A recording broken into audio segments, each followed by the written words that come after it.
අපි බොහෝ දෙනෙක් අහලා තියෙනවා අකුසල් කියන දේ. හැමතිස්සෙම ධර්මයේ අකුසල් ප්‍රහීන කරන්න කියලා කියනවා. එහෙම නැත්නම් අකුසල් අවබෝධ කරන්න කියලා කියනවා. තව විදිහට කියනවා මේ කුසල අකුසල හඳුනගෙන යන මාර්ගයක යන්න කියලා. මේ අකුසල් ගැන කිව්වොත් අකුසල් තමා තුළ ඇති වෙන්න හේතුව. ඒ කියන්නේ සිත කය වචනෙන් අකුසල් එන්නේ ඇයි? ඒකට ප්‍රධාන හේතුව සිත සකස් වෙනකොට දස සංයෝජන. එහෙම නැත්නම් කෙලෙස් වල ක්‍රියාකාරීත්වය නිසා සිත සකස් වෙනකොටම කෙලෙස් ටික උඩට එනවා. ඔක්කොම එකපාර එන්නේ නැහැ. ඒ අවස්ථාවේ සිත සකස් වෙන විදිය මත කෙලෙස් ටික උඩට එනවා. එතකොට පංචේන්ද්‍රියෙන් විපාක වෙන දෙයක් කෙලෙස් නිසා ඒකට හුරු වෙලා තිනවා. ඒ විපාකෙට අනුව අකුසල් කරන්න. එම නිසා සිත කය වචනේ අකුසල් කරනවා.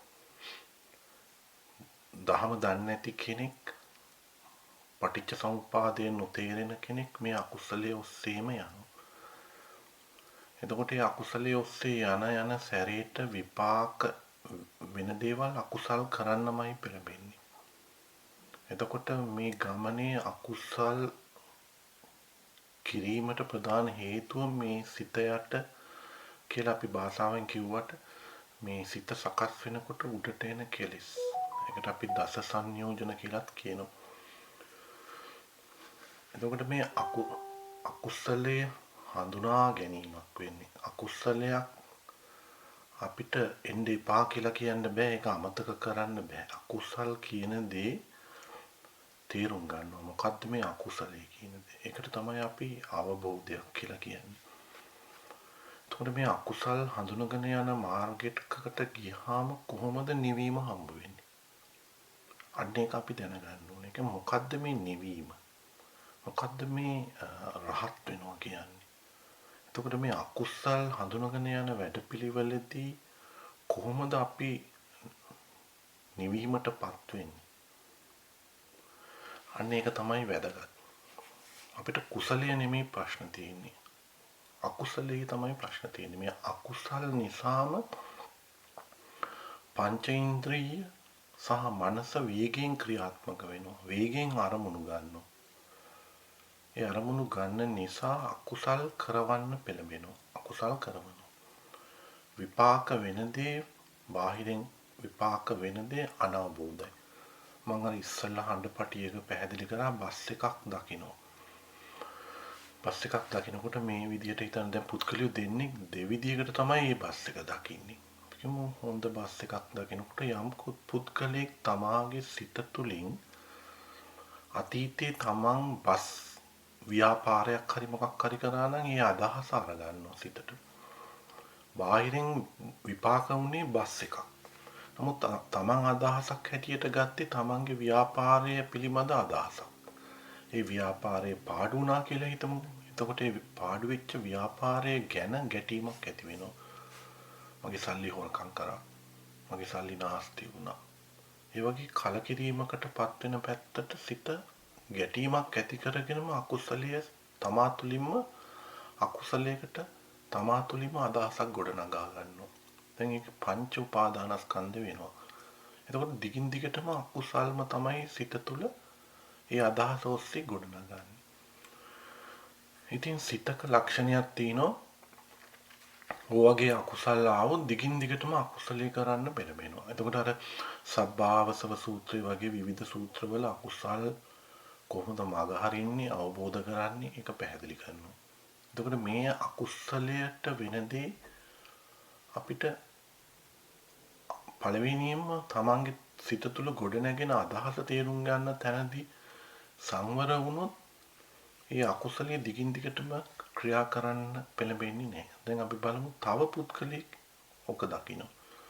තව පුද්ගලෙක් පස් එකක් දැක්කහම තමන්ගේ විවාහය ගැන මතක් වෙන්න පුළුවන්. ඒ කියන්නේ ඉස්කෝලේ යන කාලේ තමන්ට මේ තමන්ගේ භාර්යාව හම්බ වෙච්ච විදිය. ඒක නිසා ඒ ඔස්සේ රාගයෙන් බැඳී යන්න පුළුවන්. කැමැත්තෙන් බැඳී චන්ද රාගයෙන් බැඳී යන්න පුළුවන්. ඒ ඔස්සේ රාගයෙන් බැඳී ගිහින් නැවතත් රාගය ඔස්සේම යන අකුසල් සිතුවිලි ටිකක් ගොඩනගා ගන්න පුළුවන්. ඒ පැත්තට එයාගේ අදහස මේ එකම බස් එක දැක්කේ එයාගේ අදහස වෙන පැත්තකට යොමු වුණේ. දැන් එතකොට මේ අකුසල් ගොඩනැගීම සිදුවෙන්නේ බස් එකත් අවශ්‍යයි. නමුත් එතනදී සකස් වීම සිත සකස් වීම සිදු වුණේ එක එක පුද්ගලයා ගොඩනගා ගන්න අදහස ඔස්සේ ගිහින් තමයි පංච උපාදානස්කන්ධ ක්‍රියාවලිය නෝත් සිත උපාදාන කරගෙන ගැටීම පැත්තට ගියෙත් රාගය පැත්තට ගියෙත් ඒ විදියට.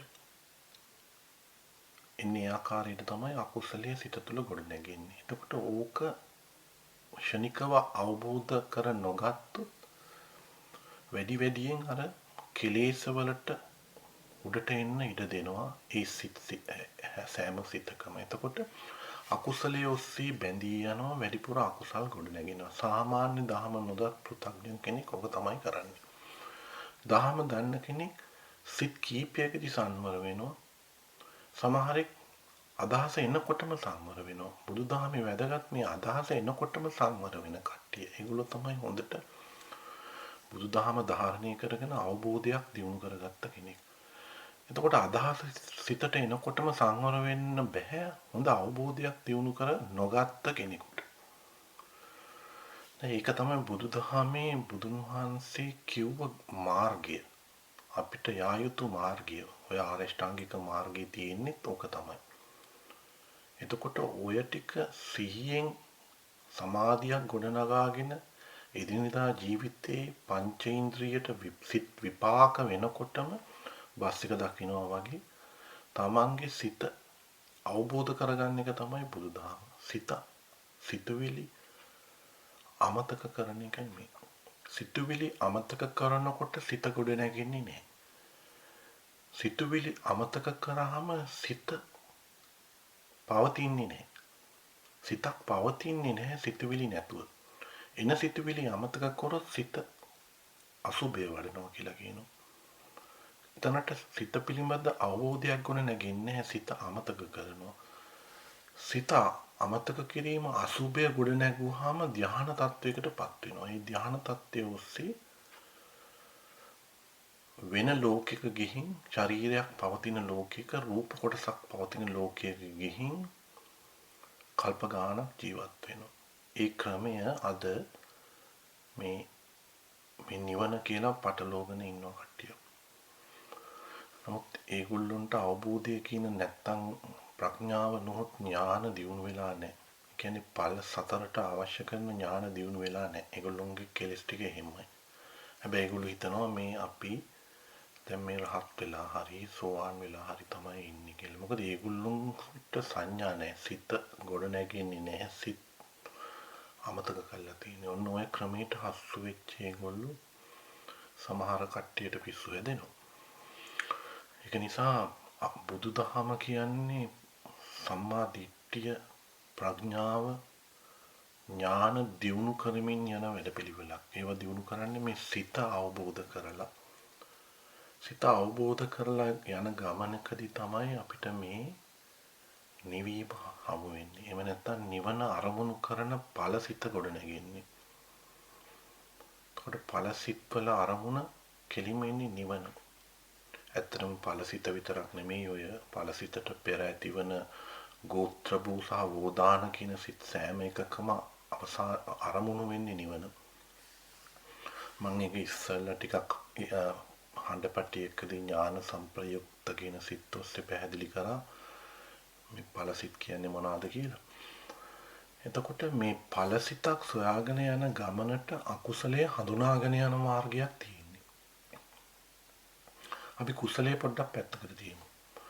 මොකද මේ අකුසලයේ ඊටමත් වේගයෙන් මනසට එනවා. ඒක එන්නේ පංචේන්ද්‍රිය හරහා සහ සමහර විට මනස තුලිනුත් අරමුණු වෙනවා. ඒක වේගයෙන් ඇති වෙන නිසා අර මමත්වය කියන දේ ගොඩ නැගෙනවා. මමත්වය කියන දේ පුරුදු වෙලා තිනවා. මම ඉස්සලා හිටියා කියලා හිතෙනවා. අනාගතේ ඉඳීවි කියලා හිතෙනවා. ඒකට හේතුව ඉස්සල්ලා අතීතේ හිටිය බව අඟවනවා. ඒක හඟවනවා. එහෙනම් දැනුත් ඉන්නවා අනාගතෙත් හිඳීවි කියන අදහසම සිතේ පවතිනවා. ඒක නිසා මේ මමත්වය ඔස්සේ දැඩිව යන සසරේ යනවා කියලා හිතන අදහස තමා තුළ සෑම විටම තියෙනවා. ඒකට හේතුව අර පංචේන්ද්‍රිය සහ මනසට එන තොරතුරුච්චයක් නැතුව ගොඩ නැගෙන සිත්. ලේසියෙන් ඇසටවත් වෙන් කළා සිත පෙන්වන්න උත්සාහ වෙන්නේ නැහැ. ඇසක් අරමුණු කරගෙනම සිත් ටිකවත් පෙන්වන්න අපහසුයි. නමුත් දැන් අපි මෙහෙම පොඩ්ඩක් උදාහරණයකට දැන් තමන් මං ඉස්සෙල්ලත් මේ වගේ උදාහරණයක් කිව්වා. තමන්ගේ අත කොනිත්ත ගන්න. එතකොට කොනිත්තන තැන තමයි සසර. එතන වේදනාවක් ඇති වෙනවනේ. කොනිත්තන තැනයි සිත. හරියට අරමුණු කරොත් කොනිත්තන තැන වේදනාව වෙන තැනයි සිත. එතනයි සසර. එතන සසර වෙනකොට එතන වර්තමාන සිත වෙනකොට අනාගත අතීතේ බොරු වෙනවා. අනාගතෙත් බොරු වෙනවා. එතකොට වර්තමානයේ සිට සසරත් එතන.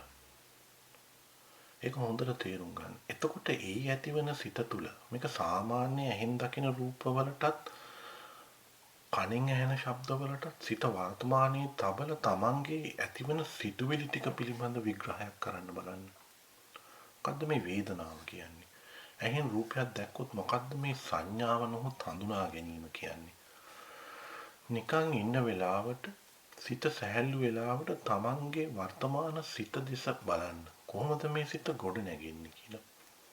ඔය සිත ගොඩ නැගෙන්නේ නාම රූප නිසාම තමයි. එහෙම නැත්නම් නාම කොටසක් සහ යම්කිසි අරමුණක් නිසාම තමයි. ඇහෙන් දැක්කත් මන කියන ආයතනයේ මනසින්ම තමයි ওই සිත ගොඩ නගන්නේ.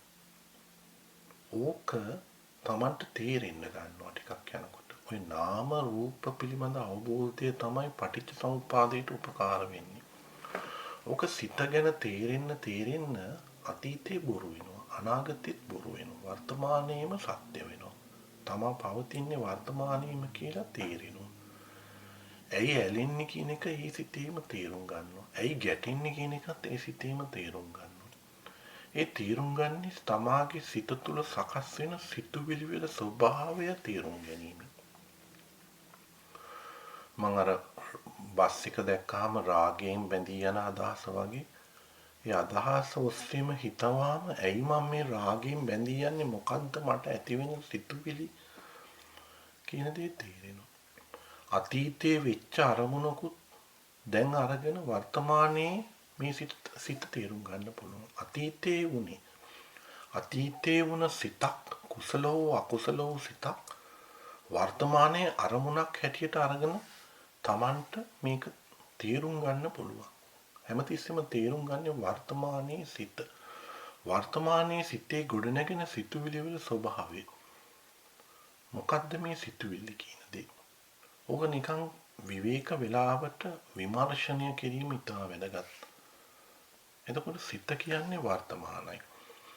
දැන් ඔන්න ඔය ඔස්සේ නාම රූප හඳුනාගෙන යන ගමනක ගියොත් තමයි මේ පටිච්ච සමුප්පාද ක්‍රියාවලිය තේරෙන්න ගන්න. එතකොට අකුසලය කියන අදහස එනකොටයි තමන් සංවර වෙන්නේ. ඔහොම කරගෙන යනකොට තමාටම දැනෙන බුදුදහමක් ගොඩ නැගෙනවා. කවුරුත් කියන දෙයක් නෙමෙයි. කොච්චර බණ ඇහුවත් තමාගේ සිත තමා නොදකින තාක්කල් ඇහෙන දෙයක් අපි පිළිගන්න පෙළඹිලා ඉන්නවා. එතකොට තමාගේ සිත තමා දකින්නකොට බාහිරින් කියන දේවල් වලට ඇලීනවාට ගැටෙනවාට වැඩිය තමා අවබෝධයක් තියුණු කරගන්නවා. මොකද්ද මේ අවබෝධය? කුසලය අකුසලය හඳුනගන්න විදිය. කුසලයටත් ඕක තමයි වෙන්නේ.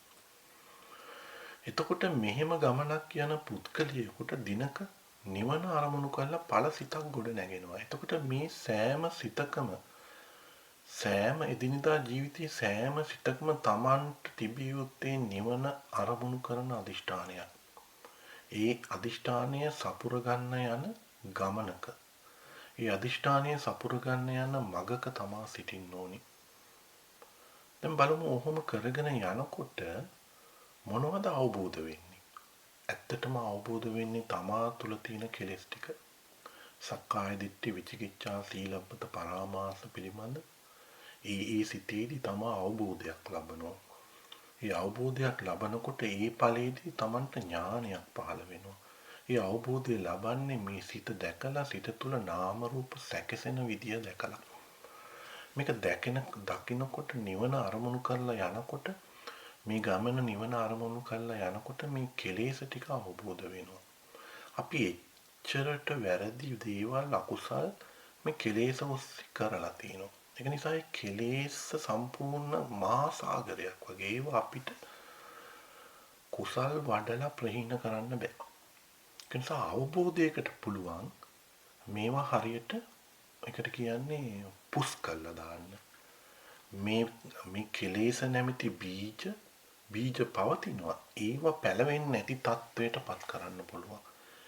ඒ කියන්නේ ඒවා බොල් කරන්න පුළුවන්. හැබැයි බීජ ටික කෙලෙස් නැමැති බීජ ටික තියෙන ඒවා බොල් වෙලා තියෙන්නේ. කොහොමද ඒක බොල් වෙන්නේ?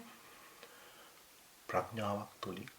සෝතාපන්න, සකදාගාමි, අනාගාමි, අරහත්ත්වයට පත්වන ඥානයක් පහළ වෙනවා. ඒ ඥානයට අපි කියනවා ප්‍රඥාව කියලා. එහෙම නැත්නම් අවබෝධය කියලා. ප්‍රඥාව කිව්වට ඒක අවබෝධය කියන දේ උපරිම වෙනකොට ප්‍රඥාව වෙනවා. එතකොට ප්‍රඥාව කොටස් වශයෙන් ඵල හතරකදී වෙනස් වෙනවා. ඒ වෙනස් වීම ගොඩනැගින්නේ කෙලෙස් ප්‍රහීන කරනවා කියලා කියන්නේ කෙලෙස් අවබෝධ කරන. එහෙම නැත්නම් අර කෙලෙස් ටික වී වලට අපි එකට ගැලපුවාම ඒ වී ටික පුස් වෙන ප්‍රමාණය අනුව තමයි අපිට ප්‍රඥාව කියලා කියන්නේ. ඒතකොට සෝතාපන්න කෙනෙකුට ප්‍රඥාව කියන එකට තව වචනයක් තමයි ඥාන. එතකොට ඥාන පහළ වෙනවා. ඥාන පහළ වුණාම දැන් සෝතාපන්න කෙනෙකුට නම් විඥාන ක්‍රියාකාරීත්වය ලෝකෝත්තර පැත්ත ඒකට අපි කියනවා ලෝකෝත්තරයි. ඒගොල්ලෝගේ සිත විටින් විට ලෝකෝත්තර පැත්තට යනවා. විටින් විට ලෝකෝත්තරයි. ඒක වෙන්නේ අවබෝධයකින්. සමහර විට සෝතාපන්න සකදාගාමි අයගේ මේ ලෞකික ලෝකෙත් සිත පරිහරණය කරනවා. එය විඥානයේ පරිහරණය කිරීමක් කරනවා. ඒගොල්ලන්ට මේ රාගයෙන් බැඳී යන දේවල් තාම තියෙනවා. විශේෂයෙන් සෝතාපන්න සකදාගාමි අයට. ඒකළු කාම ලෝකයේ හොඳට පරිහරණය කරනවා. හැබැයි ඒගොල්ලන්ට ලෝකෝත්තර සිතුත් පහළ වෙනවා. ඒගොල්ලන්ට අවබෝධයක් නිසා තමයි මේ ලෝකෝත්තර පැත්තට තල්ලු වෙන්නේ.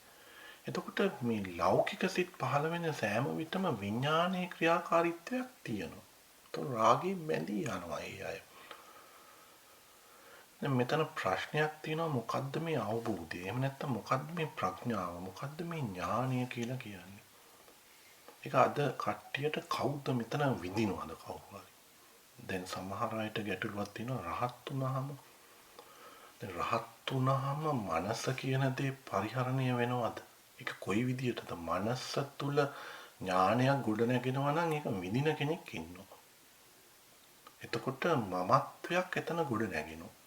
සරත් කියන පුද්ගලයා රහත් වෙලා නම් සරත්ගේ මනස තුල ඥානයක් තියෙනවා නම් සරත්ගේ මනස තුල සම්මාදි මේ ප්‍රඥාවක් ගොඩ නැගෙනවා නම් ඒ මනස විඳින ඒ ඔහුගේ මනස විඳින සරත් කියන පුද්ගල ස්වභාවය එතන තියෙනවා. ඒක තමයි බාහිර ලෞකික පෙනෙකුට පේන්නේ. ඒක එක්තරා විදිහකට සාධාරණ කියමනක් හරියට නොතේරෙන තාක්කල්. ඒ මොකද රහත් තත්වයටපත් වූ කෙනෙක් ඇවිදිනවා, කනවා, බොනවා, වේදනාවක් තියෙනවා ශරීරයට. එතකොට එතන බාහිරින් බලන කෙනෙකුට තේරෙනවා මෙයා ලෞකික දෙයක් පරිහරණය කරනවා කියලා. එතකොට ලෞකික දේවල් පරිහරණය කරනවා කියලා තේරෙනවා. එහෙම නෑ කියන්න බෑ. එතකොට මොකක්ද මෙතන තියෙන වෙනස? අන්න ඒක තමයි වැදගත්. කවුද මේ සරත් කියන පුද්ගලයාට රහත් භාවය විඳින්නේ? මොකද්ද මේ සතුට කියන්නේ? මොකද මේ නිවීම කියන්නේ? ඔන්න ඕක ගැටලු. එතකොට රහතුන් වහන්සේ කෙනෙකුට විඥානයක් තියනවද? මොකද්ද විඥානයේ ක්‍රියාකාරීත්වය? ඔන්න ඕක තමයි වැදගත්. එතකොට මේ අවබෝධය කොහෙද තියෙන්නේ? ප්‍රඥාව කොහෙද තියෙන්නේ? ඥාන ටික කොහෙද තියෙන්නේ? අන්න ඔය වගේ ගැටලු අද සමාජයේ තියෙනවා. දැන් අපි බලමු රහතුන් වහන්සේ කෙනෙකුට වේදනාව දැනෙනවා.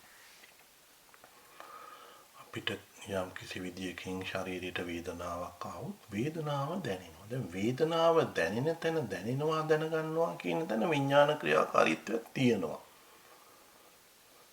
විඥාන ක්‍රියාකාරීත්වයක් තියෙනවා. එහෙම නැහැ කිව්වොත් ඒක බොරු. එතකොට රහතුන් වහන්සේ කෙනෙක් විඥානය පරිහරණය කරනවා. හම්බ වෙච්ච කය විපාක විඳිනවා. කාටවත් නැහැ කියන්න බෑ. දැන් කොතනද එහෙනම් වෙනස? අපිට දැනෙන විදිහයි රහතුන් වහන්සේ කෙනෙකුට දැනෙන ඒ වේදනාව දැනෙන සිත අතර වෙනස, අවබෝධය අතර වෙනසක් තියෙනවා.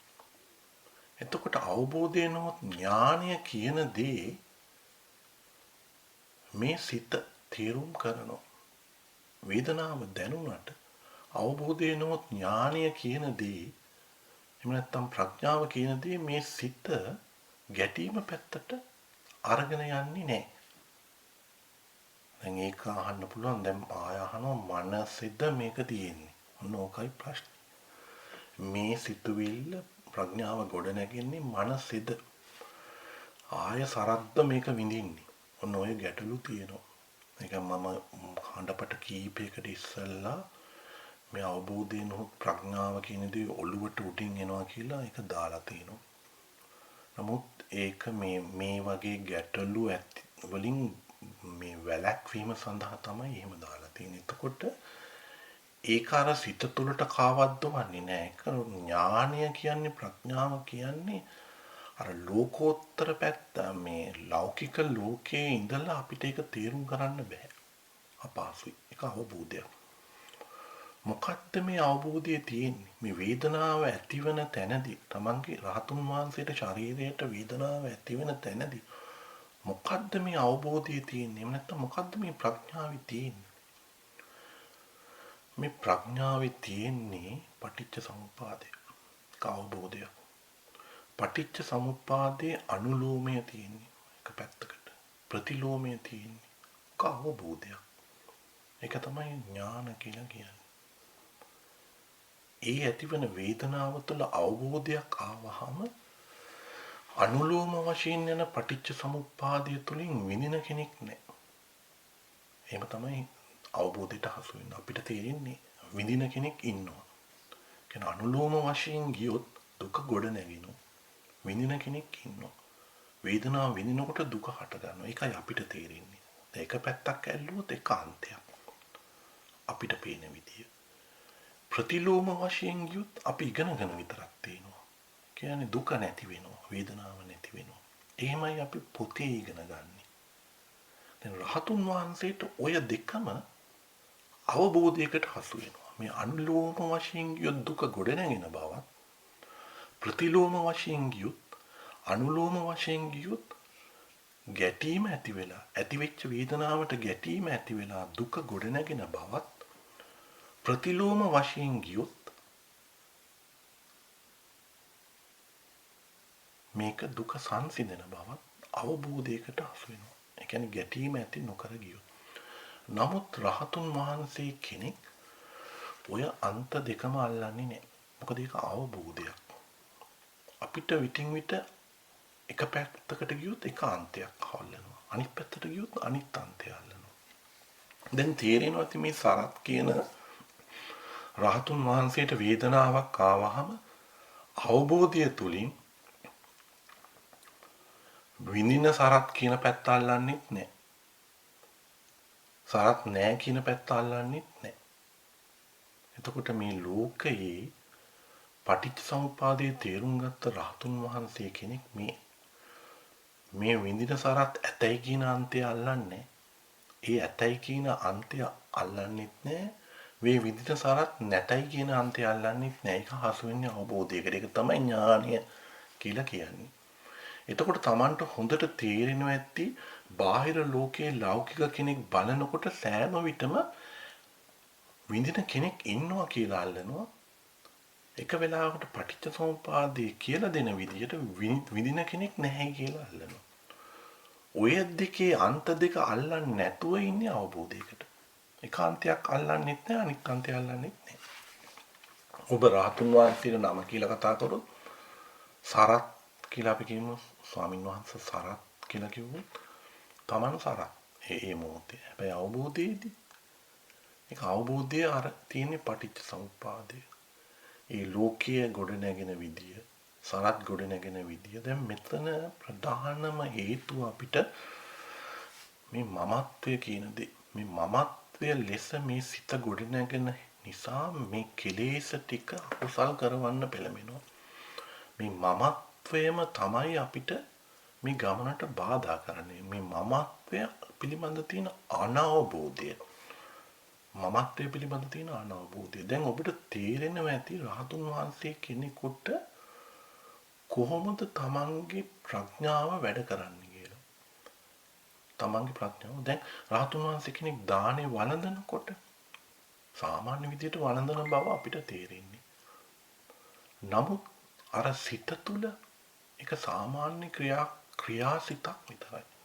විඥානය පරිහරණය කරමින් පිරිනිවන් පාන තෙක් යන ක්‍රියාසිතක් විතරයි. මොකද සෑම විටම අර ප්‍රඥාව නොහොත් අවබෝධය ඇවිල්ලා චන්දරාගයෙන් බැඳී යන්න දෙන්නේ නැහැ. මොකද ඒ තුල පවතින්නේ පටිච්ච සමුප්පාදයේ අනුලෝම හෝ ප්‍රතිලෝම වශයෙන් යන අවබෝධයක්. ඒක අවබෝධයක්. ඒක නිසා අපි බාහිරින් දකිනකොට රහතුන් වහන්සේ වැඩියෙන් ගෝවා බෙදාගත්තා. රහතුන් වහන්සේ වැඩියෙන් මන් දෙන බටු ටික කෑවා. කරවිල වැඩියෙන් කෑවා කියලා ඔබ අල්ලන විදියට නෙමෙයි රහතුන් වහන්සේ ඒක අවබෝධ කරගෙන තියෙන්නේ. ඒක නිසා තමන් බාහිරින් දකින දේ තුල ඇත්තටම අවබෝධය තමන්ට තේරුම් ගන්න අපහසුයි. ඒකයි මේ ගමන තමාම තේරුම් අරගෙන තමාම සිත තේරුම් අරගෙන යන ගමනක් කියලා පැහැදිලි කරන්න මම උත්සාහ කරන්නේ. කොච්චර දහම ඇහුවත් තමාටම සිත ගැන තේරෙනකොට සුළු අවබෝධයක් එනකොට මේකේ පොඩි ගැටේ හසු වෙනවා. දැන් ඔබට තේරෙනවා ඇති මේකේ පොඩි ගැටයක් තියෙන්නේ. මෙන්න මේක තමයි මාර්ගය. මෙන්න මේ ඔස්සේ ගියොත් තමයි Tamanට සැපතක් හම්බ වෙන්නේ. නිවන අරමුණු කරන සැපත තියෙන්නේ එතන. අතහරිනවා නෙමෙයි අවබෝධයෙන් අතහැරෙන සැපතක්. අතහැරෙනවා. අතහැරෙන්නේ සිත අවබෝධ වෙනකොට මමත්වය ගලවලා යනවා. මමත්වය ගලවලා යන්නේ සෝතාපන්න තැනදී. එතනදී හොරෙක් බව තේරෙනවා. ඒක යන්තම් දැනුණාම Tamanට තේරෙනවා මේ යන්නේ ක්‍රියාවලියක්. අනුලෝම සහ ප්‍රතිලෝම වශයෙන් යන පටිච්ච සමුප්පාද ක්‍රියාවලියක්. එතකොට මමත්වය දැඩිව නැහැ. මමත්වය දැඩිව නැහැ. සකදාගාමි වෙන අනාගාමි වෙනකොට මේ කාම ලෝකයේ තියෙන නාම රූප පරිහරණයට කැමැත්තක් ඇත්තේම නැහැ. ඒක නිසා එතන ඉඳලම නිවන දෙසටම යනවා. සෝතාපන්න කෙනෙක් මේ දෙපැත්තම පරිහරණය කරනවා බොහෝ විට. හැබැයි එයා වැඩිපුරම අරමුණු වෙලා තියෙන්නේ නිවන පැත්තට. එතකොට අපි සාමාන්‍යයෙන් මාර්ගයේ යන කෙනෙකුත් සෑම විටම සිත තුළ නිවන දකින නිවන අවබෝධ කරන අධිෂ්ඨානය තියෙන්න ඕනේ. ඒකට ඡන්දේ තියෙන්න ඕනේ. මම ඔබට මෙම ඊටා පහසු හඬපටියක් කිව්වේ. පහසු භාෂාවෙන් තේරුම් කරා. ඒක නිසා යම් කිසි විදියකට කිසිම විටක අර සරත් විඳිනවද නැද්ද සරත් මමද කියන අදහසට මම උත්තරයක් හොඳට දුන්නා ඔබට. එතකොට මේ විඥාන පරිහරණය කරන දේ ගැනත් මම පැහැදිලි කරා. එතකොට මේ අවබෝධය නොත් ඥානය නැත්තම් ප්‍රඥාව තමයි මෙම ගමන ගෙනියන්නේ. මෙම ගමන අවබෝධයක්. මොකක්ද අවබෝධය? මේ පටිච්ච සමුප්පාදයේ අනුලෝම සහ ප්‍රතිලෝම කියන දේ අවබෝධයකට ගොඩනගනවා. එතකොට සිත කියන්නේ මෙන්න මේ අවබෝධය. අපි මමත්වයේ තුලින් අල්ලගෙන ඉන්න සිතේ තියෙන මේ ක්‍රියාකාරකම. ඒක නිසා මේ ක්‍රියාවලියක් තමයි යන්නේ සිතේ. දැන් ඔබට තේරෙනවා ඇති තමන් මේ නිවීම කියලා මොකද්ද හොයන්නේ කියලා. එතකොට දුක කියන දේ ඇති වෙන්නේ පටිච්ච සමුප්පාදයේ අනුලෝම පැත්තට චන්දරාගයෙන් බැඳී ගියොත් මමත්වයෙන් බැඳී ගියොත් ඒ තුලින් දුකක් හට ගන්නවා. ඒක තමයි දුක කියලා කියන්නේ. එතකොට දුක නැති කරනවා කියන්නේ අනුලෝම වශයෙන් ගියොත් දුක නැති වෙනවා. දුක නැති වෙනවා. ඒකත් අහුවෙන්නේ අවබෝධයකට. අවබෝධයකට ඕන තරම් පටවන්න පුළුවන්. ඒ ඥානයකට ඕන තරම් පටවන්න පුළුවන්. මං ඉස්සල්ලා හඬපටි ඒක පැහැදිලි කරා. ඒක තව කෙනෙකුට තමාට තියෙන දේ පුම්බලා පෙන්වන්න අපහසුයි.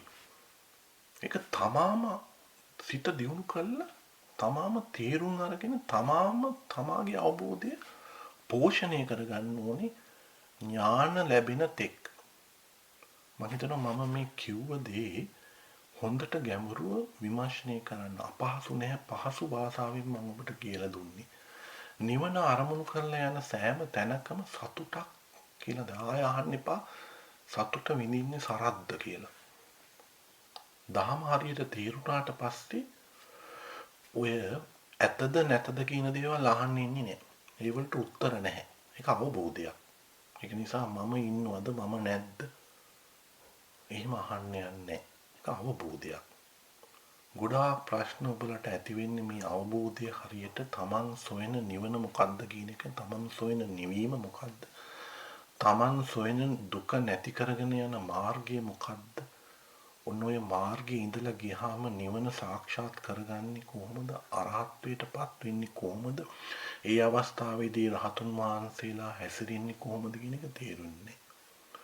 පිරිනිවන් පානතෙක් තමන්ගේ ශාරීරිය පරිහරණය කරනවා. ඒක විපාක විඳින්න ලැබිච්ච කයක්. ඒ කයට කෑම දෙනවා. ආහාර වලින් පවත්වනවා. ඒක විපාකයක් විඳින්න ඕනි. ඒ විපාක විඳින ගමන් කර්මත් එනවා. විවිධ කර්ම එනවා. බාධක වෙනවා. රහතුන් වහන්සේලාට යොමු වෙනවා. උදාහරණයක් සැරියුත් මොගලන් මහරහතන් වහන්සේට ඒ වගේ දේවල් ආවදෙන් යනකොට අකරතැබ්බක් වෙන්න පුළුවන්. කර්මයන් බලපාන්න පුළුවන්. ගහක් යටින් ගියොත් පොල් ගෙඩියක් රහතුන් වහන්සේගේ ඔළුවට වැටෙන්න පුළුවන්. ඒ නිසා ඒවා පටලව ගන්න එපා. නමුත් බොහෝ විපාක Tamanට ලැබෙනවා. ඒ විපාක ලැබුණත් අවබෝධය ඊට වැඩිය ප්‍රබලයි. ඒ නිසා රහතුන් වහන්සේ කෙනෙකුට ලැබෙන විපාක වෙනස් කරන්න බෑ. අපිට ඇහැට පේන දේම තමයි රහතුන් වහන්සේටත් පේන්නේ. එතකොට රහතුන් වහන්සේලාට ඇහැට පේන දේ ඒ රහතුන් වහන්සේලා අවබෝධයකින් ගොඩනගාගෙන තියෙන්නේ. අපිට ඇහැට පේන දේ අපි වැරදි අදහස් අරගෙන අර මං බස් එක දැක්කාම වගේ දෙපැත්තෙන්ම රාගයෙන් බැඳී යන ගමන්ම එක පැත්තකින් ගැටීම් ඔස්සේ සිත කනස්සල්ලටපත් කරගන්නවා. දැන් එකම බස් එක රහතුන් වහන්සේ දැක්කොත් අවබෝධය නොත් ප්‍රඥාව තුළින් එහි යථා ස්වરૂපය දකිනවා. බස් එකක් එලවගෙන යන්න කියලා කිව්වොත් රහතුන් වහන්සේ සීට් එකට නැගලා බස් එකක් එලවන්න පුළුවන්. දැන් එතන වෙනසක් තියෙනවා. කෑම කනවා වගේ තමයි. කෑම වළඳනවා වගේ තමයි. බස් එක අරගෙන යනවා. එතකොට ක්‍රියාසිට ටික පවත්ව ගන්නවා ශරීරයේ තියාගෙන. මං කියන්නේ බස් එලවනවා කියලා. වරදවා තේරුම් ගන්න එපා. මේ රහතුන් වහන්සේ කෙනෙකුට මේ ලෝකයේ අයිතිය තිබෙන්න බෑ.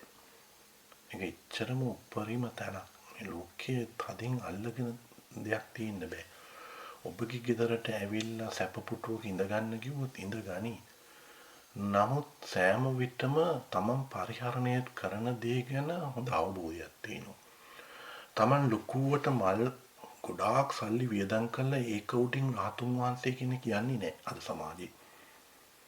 අද සමාජයේ යන්නේ නැහැ. මොකද මේ මල් වලට යන වියදම ගැන රහතුන් වහන්සේට අවබෝධයක් තියෙනවා. ඒක නිසා ඒවා නුසුදුසුයි කියලා තේරෙනවා. මම උදාහරණ දෙන්නේ. එතකොට තමන් පරිහරණය කරන දේ තමන් පරිහරණය කිරීමට ඒ කාලයේ හැටියට, ඒ අවස්ථාවේ හැටියට, ඒ පරිසරයේ හැටියට සුදුසුද කියලා බලනවා. බලලා ඒවා ප්‍රතික්ෂේප කරනවා. අන්ත දුගී සමාජයක දුගී දුප්පත් මිනිස්සු ඉන්න තැනක වගේ මල් පාවඩ දාගෙන ලොකු වියදම් ගහගෙන හේවිසි ගහගෙන ධර්මශාලාවට වඩින්නේ නැහැ. ඒක ප්‍රතික්ෂේප කරනවා. ඒකයි Tamanට ලෞකික ලෝකයේ අවබෝධයක් තියෙනවා. ඒක නිසා අද මේ සමහර ස්වාමින් වහන්සේලා Taman රහත් කියලා කියාගෙන අධික සැප විඳිනවා. උඹලා රහත් නෑ. උඹලට රහත් වෙන්න පාරට ඇවිල්ලත් නැහැ. මම ඔබට පැහැදිලි කරා දැන් මේ ටික. කොයි විදියටද ඉන්නේ කියන එක. කොයි විදියටද එතකොට ආය කියන්න පුළුවන් බුදුන් වහන්සේට මෙහෙම සැලකුවා අරම සැලකුවා. මම නෑ කියන්නේ නෑ ඒවා. ඒ කාලේ ඒ අවස්ථාව ඒ ස්ථානය මත රජතුමාගේ ගෙදරට ගියොත් රජතුමා රටේ ඉන්න නායකයා ඒ විදිහට සංඝයා වහන්සේ කෙනෙකුට සැලකුවාට කිසි වරදක් නැහැ. ඒ අවස්ථාව අනුව. ඒක වරදක් නෑ රටේ රජතුමානේ. නමුත් අද වෙලා තියෙන්නේ දුප්පත් මිනිහගේ එකත් කොල්ල කනවා. සාමාන්‍ය මිනිස්සු බොහෝ මහන්සි වෙලා ධර්මය දේශනාවකට ස්වාමින් වහන්සේ කෙනෙක් වඩම්මවන්නේ. ස්වාමින් වහන්සේ කෙනෙක් වඩම්මවන්නේ. එතනට ගොඩ වියදමක් දරනවා.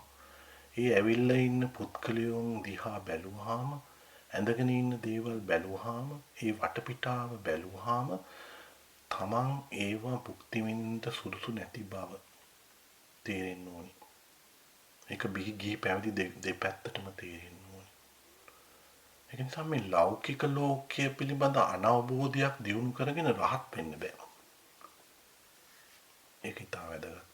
ලෞකික ලෝකයක් තුල අනවබෝධයක් දියුණු කරගෙන තමන්ට ආර්ය ඵලයකට එන්න බෑ. හොඳට මතක තියාගන්න එක. ඒක නිසා තමන් පරිහරණය කරන වාහනය ගැන පොඩ්ඩක් විමසිලිමත් වෙන්න. මේ වාහනයට කවුද සල්ලි දුන්නේ? මේ වාහනය මට පරිහරණයට සුදුසුද? ඒ පරිහරණය කරන ගමන් මගේ වටපිටාව කොයි ආකාරයේද? එහෙම වටපිටාවක මම මේ රහත් කියන දේ අනිත් අය ගනීද? එහෙනම් එතනම Tamanට බොරුව හවු වෙනවා. ඒ නිසා මේ අපේ උපාසක උපාසිකා අය ටිකක් ඥානවන්ත වෙන්න. බලන්න රහතුන් වහන්සේ කෙනෙක්ගේ ගුණ. ඒකට අතීතයේ අවුරුදු 2600කට පෙර ගලපන්න යනකොට පොඩ්ඩක් විමසිලිමත් වෙන්න. රහතුන් වහන්සේ කෙනෙක්ගේ ගුණ. ඒක නිසා මෝඩ වෙන්න එපා මේ සමාජයේ. දැන් මේ කතාව හොඳ ධර්ම මේකකින් ටිකක් එළියට ගියා ඔබලට. මම පැහැදිලිව නැවතත් කියනවා රහත් වෙන්න බෑ තමන්ගේ ලෞකික ලෝකයේ වටපිටාව පරිසරය හරියට තේරුම් නොගෙන. අපිට මුදල් අවශ්‍යයි. පන්සලක් රැක ගන්න, පන්සලක් ගෙනියන්න මුදල් අවශ්‍යයි. ඒ වුණාට අපි නෑ කියන්නේ අද සමාජයේ හැටියට. අපි දැනගන්න ඕනේ කොච්චර තමන්ගෙන් සේවයක් වෙනවද තමන්ගේ ඉන්න ස්වාමින් වහන්සේලාත් නිවනට අරමුණු කරගෙන යන කට්ටියද තමන්ගේ ගෝලයෝ නිවන අරමුණු කරගෙන යන කට්ටියද ඒගොල්ලොන්වත් අපි වැරදි මඟටද ගෙනියන්නේ. ඒක නිසා මේ කරුණ හොඳට තේරුම් ගන්න, හොඳට අවබෝධ කරන්න, විශේෂයෙන් ගිහි අය මේ වලට උදව් කරන අය හොඳට තේරුම් අරගන්න. තමන් දන් දෙනකොට බලන්න අමතක නොවන විදිහට දානයක් දෙන්න. තමන්ගේ සිත තුළ අන්ත දුගී පන්සල් තියෙනවා, අන්ත දුප්පත් ප්‍රදේශ තියෙනවා. පන්සල සම්පූර්ණ කරගන්න බැරි වෙනවා, බිල්ඩිම සම්පූර්ණ කරගන්න බැරි වෙනවා. ස්වාමින් වහන්සේ කියනවා ඇඳක් නැහැ, බුදියන්න මදුරු දැලක් නැහැ, සමහර අයට කන්න නැහැ. දැන් ඒ වගේ තැනකට තමන් දෙන ධනෙන් සේවයක් කරාම තමන්ට ඒක කොච්චර කුසලයක්ට හරව ගන්න පුළුවන්ද? නිසා ඒක තමන් බලන්න තමන්ගේ යන ගමන. එහෙම නැතුව මේ නගරේ තියෙන සැප පහසුකම් තියෙන කෝටි ගණන් වටින ඉඩම් තියෙන හොඳ කාර්වල යන අයට ඒ පරිසරයට ලොකුකමට ගිහින් එතනටම පටවනවද? ලැබිය යුතු සුදුසු පුද්ගලයාට තමන් දානයක් දෙනවද? උදව් කරනවද? හොඳට මේක තේරුම් ගන්න. තෙරුවන් සරණයි.